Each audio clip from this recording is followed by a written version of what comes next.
Okay. We are going to be looking at the next activities in our lab manual, beginning on pages 50, starts the new section that we're going to be looking at. When we talk about visceral organs and the circulatory system, again, that begins on page 50 of our lab manual, and when we are in Van Greiner, let me open this up. After we've logged in, we've gone to content, and we are in Bio 212. So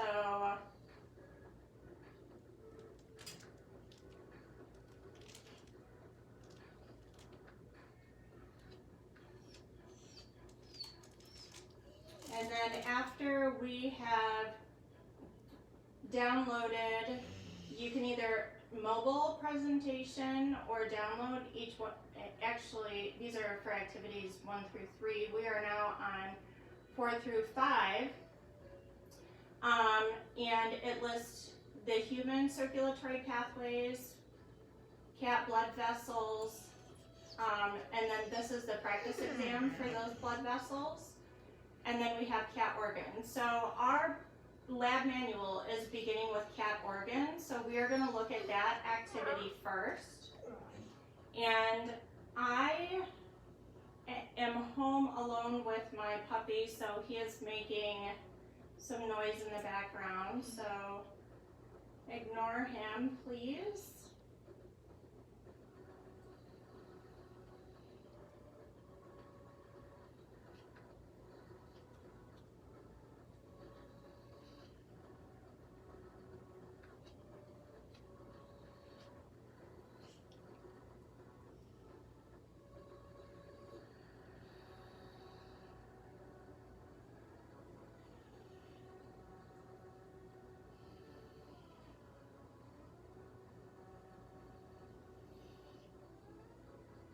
Okay, so just scrolling through Van Greiner very quickly, we have, let me go back to the beginning.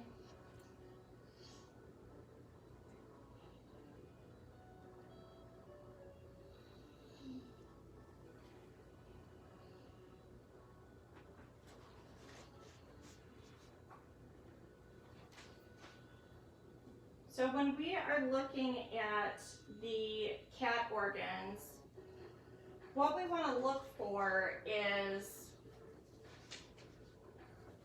we want to be able to pull that up with Van Greiner, because in our lab manual, they are pointing out some of these. So beginning on page 85 is actually for the circulatory system, but what you see are also some of the organs that we're going to be looking at. Okay, so when we talk about the thoracic cavity, you have to remember back to AMP 211 when we were talking about cavities of the body. So the thoracic cavity is above the abdominal pelvic cavity, so that's where we're going to find the heart, the trachea, the esophagus, the lungs, as well as the diaphragm. So the diaphragm is what separates those two cavities, the thoracic cavity from the abdominal pelvic cavity. So let me see if I can find a good image of this.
Okay, so if we're looking at,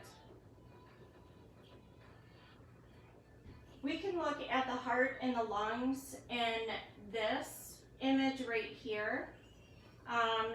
In your lab manual, the best that you would be able to see in your lab manual, the heart,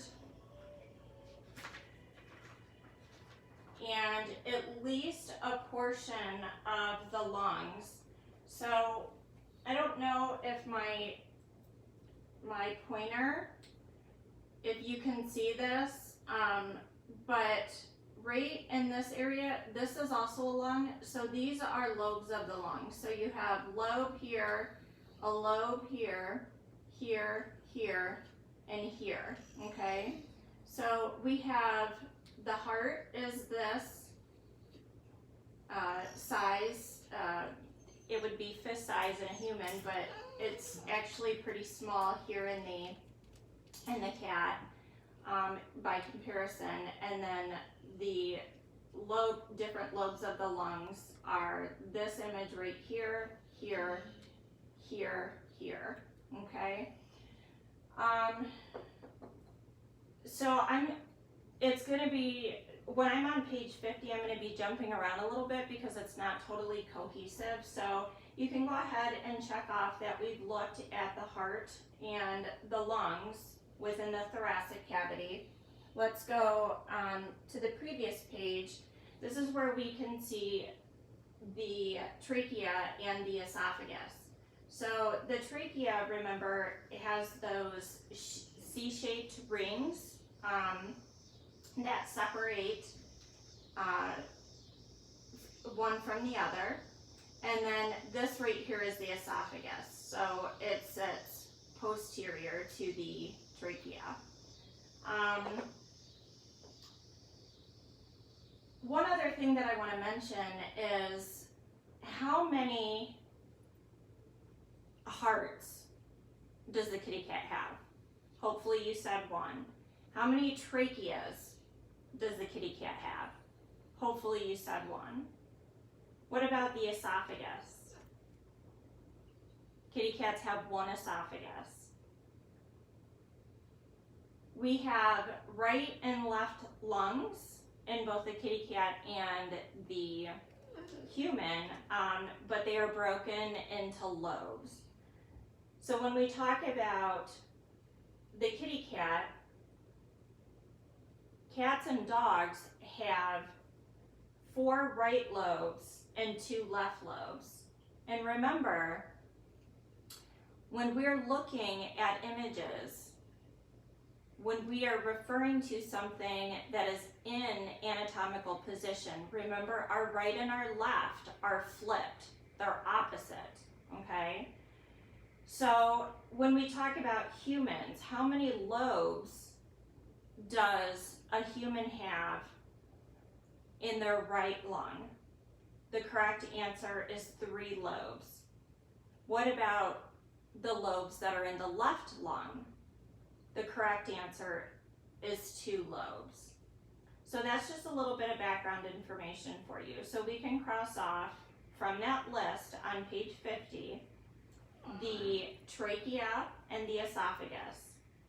What about a diaphragm? How many diaphragms does a kitty cat have? A kitty cat has 1 diaphragm, and humans have 1 diaphragm as well.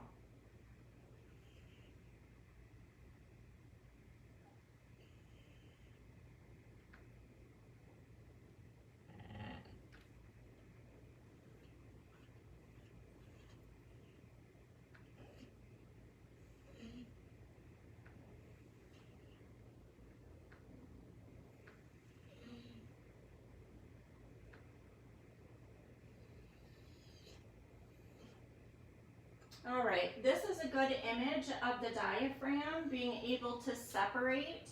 See, it says diaphragm right here. So it is what separates the what?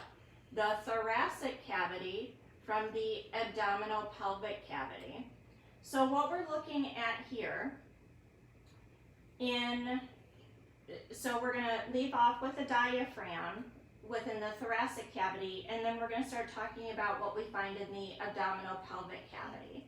So let's go over what's in this image, and then we will talk about what's written on page 50, because there's some background information that you have to know according to what's in the abdominopelvic cavity. Okay, so this image is saying that 3 is the heart, which we've already covered, and then we see that the lungs are covered there as well.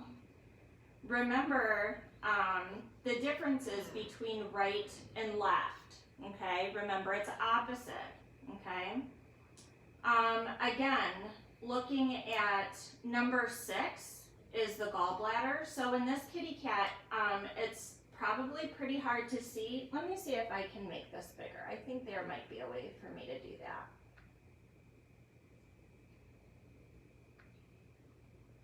Aha.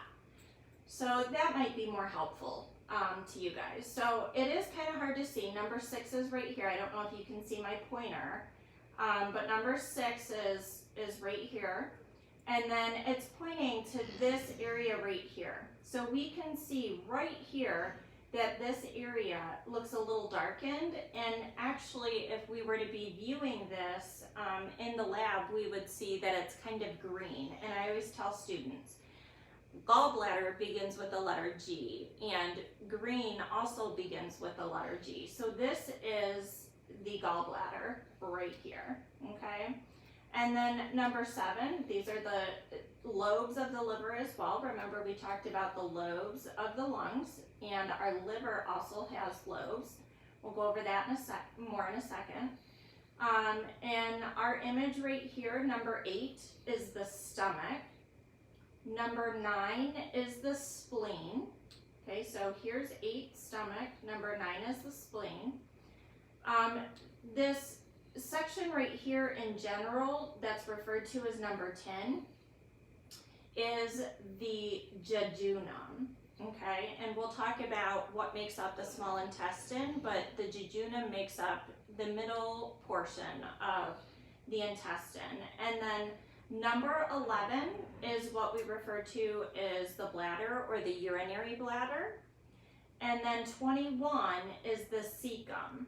Okay, so we will be looking more at how the cecum breaks down in terms of the colon.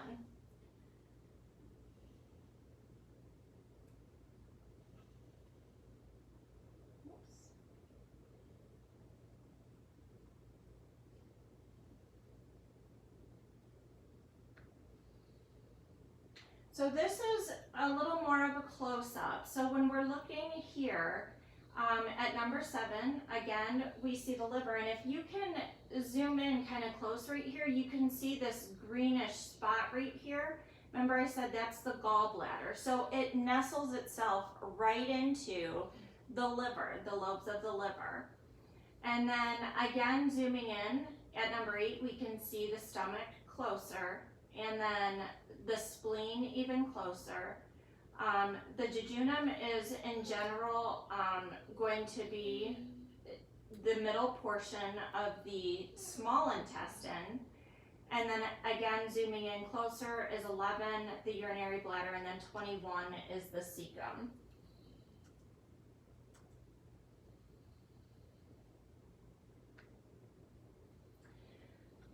This image is showing you a close-up picture. Number 5, so this whole area right here is the diaphragm. And remember again that the diaphragm separates the thoracic cavity from the abdominopelvic cavity. Number 6 is a close-up of the gallbladder, so you can definitely see that this is green and it's tucked in between the lobes of the liver.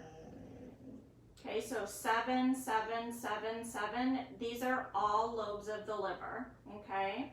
And then number 8 right here, this is the stomach. So you're getting a closer up image of that as well.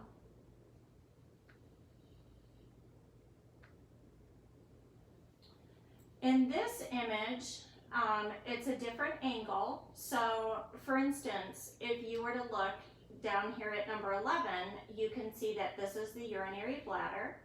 Number 9 right here is the spleen. This right here, this number 8 is the stomach. And then 7, 7, 7, and 7 right through here are the lobes of the liver. And then you can see again up here that green area.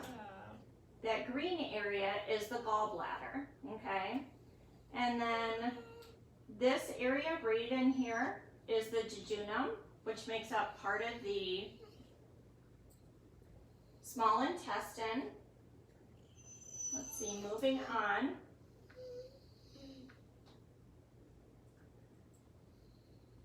Okay, so we're zooming out just a little bit. We're still looking at the same things, okay, just a different angle. Again, we have 5 is the diaphragm, 6 is the gallbladder, 7 is the liver. Remember, it covers 1, 2, 3, 4, these 4 lobes. And number 8 is the stomach, 9 is the spleen, 10 is the jejunum, and then 11 is the urinary bladder.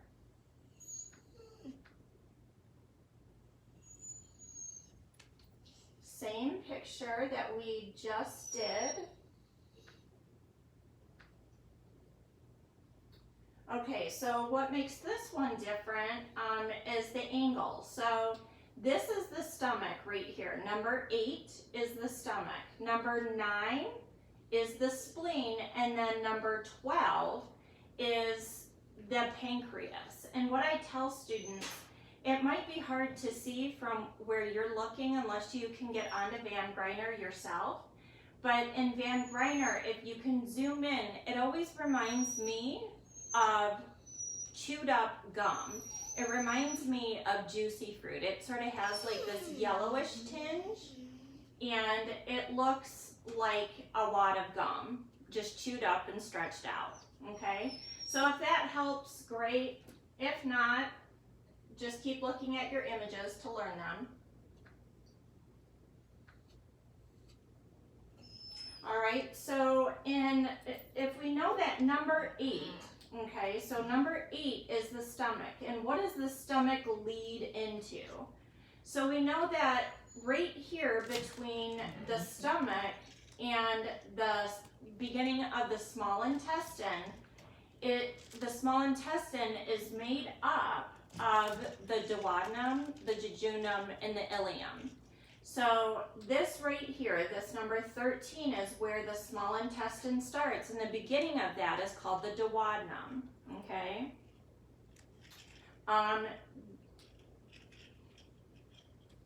We'll go into, I just had a thought, we'll go into that later. Continuing on, looking at 20. 20 is the ileum, okay? So when we talk about the terminal end of the small intestine, we refer to that as the ileum. And notice the way that it is spelled. I always tell students, ili with an E versus ili with an I. So you remember ileum from last semester, from 211 lab, learning the ileum in terms of bone, and that is spelled I-L-I-U-M, versus the ileum of the small intestine is I-L-E-U-M. Okay, so notice the difference between the I and the E, that third letter. And here is why spelling matters so much. I've shared some of my background with you, and you know that I've worked in surgery, and working in surgery, you know that you have to chart notes. And part of charting notes is being able to correctly spell things. And if we worked on somebody's ileum with an E, but we wrote it incorrectly, that could end up becoming a lawsuit, and we want to avoid those. So this is one example where spelling really does matter. So notice that, again, I will repeat, the small intestine is made up of the duodenum, the jejunum, and the ileum. And so the terminal end of the small intestine is 20, okay? So this is the ileum. And then from there, we're looking at 21, which is the cecum, which now begins the colon. Some people like to refer to it as the large intestine, but we are simply going to be referring to it as the colon, okay? And then moving on from the cecum is the ascending colon, and then we have the transverse, and then what you'll see is descending and sigmoid colon, okay? I don't know how much more my puppy's going to be able to take of me lecturing at him, but I might have to break in a minute here. Oops.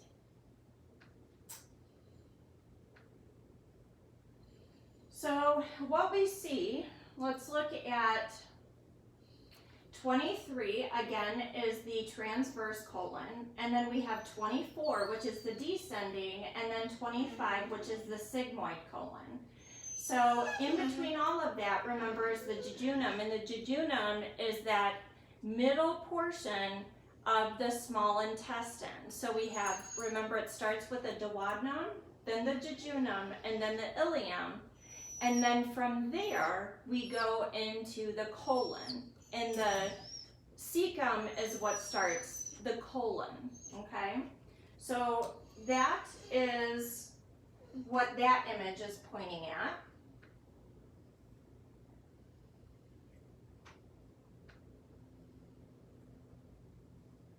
Okay, so now this is becoming a close-up view. We see 11 as the urinary bladder right here. And then when we're looking at 15, 15 is one of the ureters, okay, from this angle. And then 14 is one of the kidneys, okay? So let's see what the next image is. Okay, so in this image, what we're looking at is in 7, this is part of the liver. In number 8, we have the stomach here. In 9, this is the spleen. 26 right here, this is the adrenal gland, and sometimes it's not always attached right on top of the kidney, but remember, adrenal gland is also referred to as suprarenal. Supra meaning above or on top of something. So this supra renal gland sits on top of the kidney. It's also referred to as the adrenal gland. So that's what that little guy is right there on 26. And then again, 14 is the kidney itself. And then this shows you an image of this closer up. So you can see that it's not directly sitting on top of the kidney. It's off to the side. And then this itself is the kidney.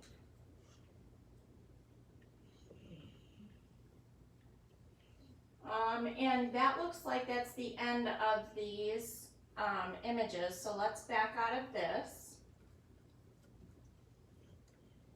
And let's see.